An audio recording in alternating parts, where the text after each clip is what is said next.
Hi, welcome folks. Here we are in the back shop area of Coletech, and today we're going to be talking to you about getting mounted. Specifically, we're going to be mounting a Pro-Cut mount on this KISS helmet from Square One.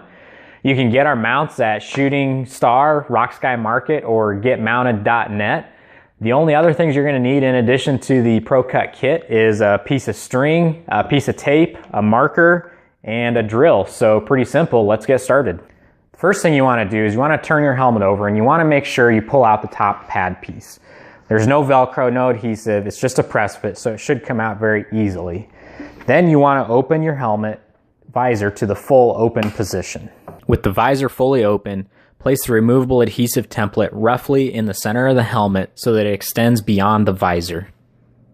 With the drill jig in one hand and a marker in the other, place the drill jig with the middle hole facing forward over the template about a ½ inch back from the visor and mark the front of the drill jig. Using the rear vent as a guide for center, use your tape and piece of string to tape the string directly to the center rear of the helmet and then draw the string tight over the top of the helmet. This will tell you exactly where center is. Using your marker, mark the exact center on the template. Once your center is marked, you can remove and discard your tape and string. Place the drill jig on the template with the middle hole facing forward and aligned with the center marks that you've made. Using the 13/64 inch drill bit and the jig as a guide, drill the center hole. Insert a bolt into the center hole and then fasten a wing nut to the back to hold the jig in place.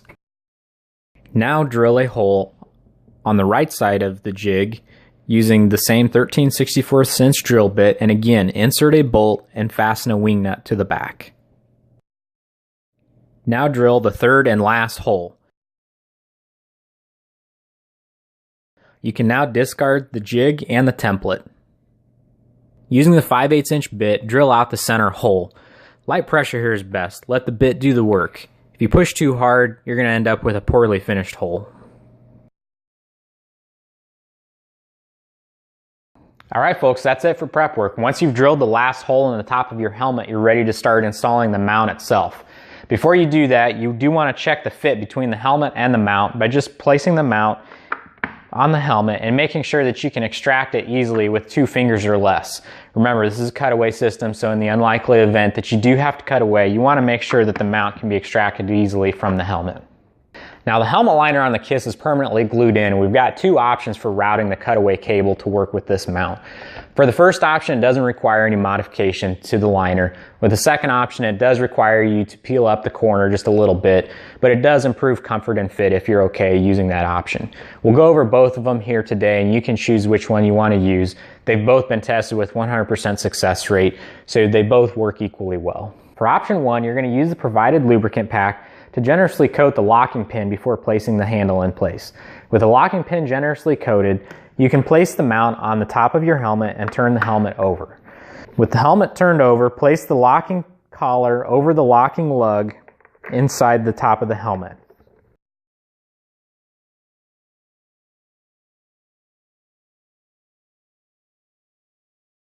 With the locking pin in place, you can Velcro the audible flap back in its place.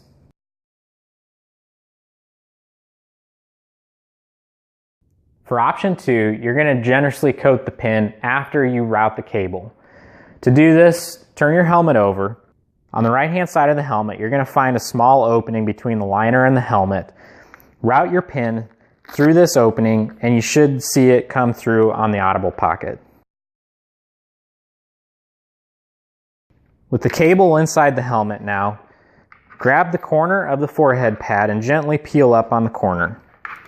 Route the cable behind the forehead pad. You can now put the audible flap back in place.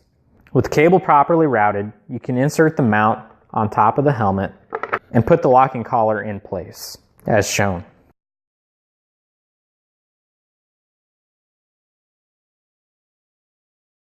Now use your finger and the provided grease to generously coat the locking pin. With the locking pin generously coated, place the locking pin through the locking collar and locking lug. With the locking pin now in place, we can secure the cutaway handle near the rear of the helmet by tucking it in between the liner, and the helmet shell. You can use the provided additional Velcro tabs to secure the handle as necessary. We now want to use the small Allen wrench just to snug the set screws on the collar. These don't need to be tight, they're just to prevent the mount from rattling. After snugging the set screws, you want to reach in and just with 2 fingers make sure that the pin still has movement inside the locking collar. The mounting is now complete. The last thing you want to do to reassemble your helmet is to place the rubber pad inside the helmet, and then finally replace the foam piece.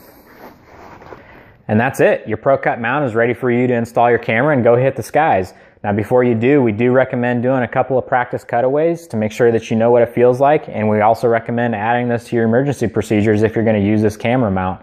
Stay safe and blue skies, my friends.